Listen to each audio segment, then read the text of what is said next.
Hi guys. Do any of you read books? I mean real books, paper books. Have you ever read this one? Clue Train Manifesto.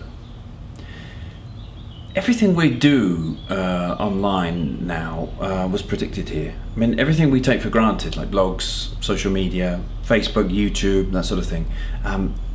These guys saw it coming years ago. It was written 10 years ago. I only read it last year, so don't worry if you haven't read it already.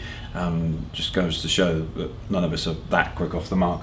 But these guys really saw everything coming. And it's an amazing piece of literature. If you haven't read it already, cluetrain.com, you can actually read it online for free.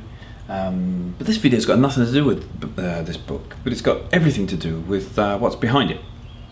And what I mean by that is this. This, ladies and gentlemen, is an Aspire 1, and I've got one for 24 hours. This is one small computer. So as you can see, it's not that much bigger than a book. I guess they call it a netbook for obvious reasons then, because one, it relies heavily on the internet. Two, it's about the same size as a book, stating the obvious. Same shape, same size, and well, actually not that much heavier. This is really, really light. If you put it in a bag all day, chances are you actually forget it somewhere because it's really, really light. Very sturdy machine. Very, very nice quality about it. Wonderful. This is the first time I've seen one this close up. I have seen some prototypes and mock-ups, but this is a pre-production model, I believe. First impressions are, wow, it's really, really cool. It's a lot smaller, obviously, than what we're used to. There's my size comparison with my trusty travel mate. You can see it's an awful lot smaller. The screen size is 8.9 inches, and that dictates basically the sizes of everything. 8.9 was designed so that it's optimized to standard websites. If you can see the TheAcerGuy, that would probably fit just perfectly in that screen. So you get the sort of a full screen web experience. What else? Keyboard's very, very nice. I'm looking at a built-in Crystal Eye webcam here, and I can see a microphone port there. Let's have a look at the ports. Around this side I've got Kensington lock, 5-in-1 memory card reader, 2 USB ports, headphone jack, microphone jack.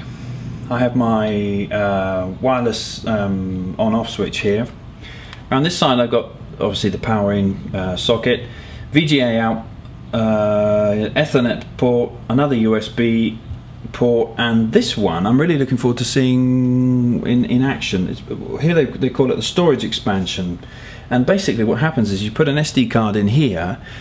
Let's say you've got a 2 GB SD card, and you pop it in there, and your hard disk memory automatically increases by the same amount of the available space on the card. So if it's 2 GB, automatically it sort of increases by 2 GB. Great way of expanding memory on the fly.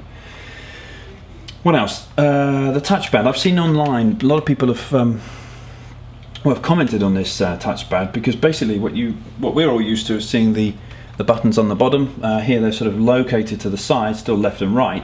Again, everything here is dictated by the screen size. It's an 8.9 inch screen, which fits that form factor. So what they've had to do to get the keyboard as big as possible is to just move everything around. I guess we'll get used to it very, very quickly. I'll tell you what it's like to use later on.